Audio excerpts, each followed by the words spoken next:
السلام عليكم. مساء الخير على الجميع.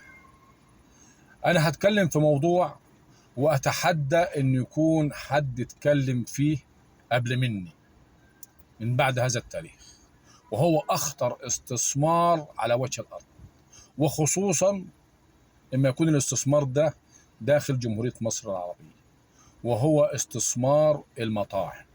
قسما بالله ده أخطر استثمار على مصر من حيث استهلاك موارد الدولة والسلع الاستراتيجية، غاز، مية، كهرباء، وأنا هكلمكم فيه بالتفصيل بعدين. ولكن أتحدى إن في أحد فكر في الموضوع ده أو فكر في سلبيات وجود المطاعم بالكميات الكبيرة دي في مصر.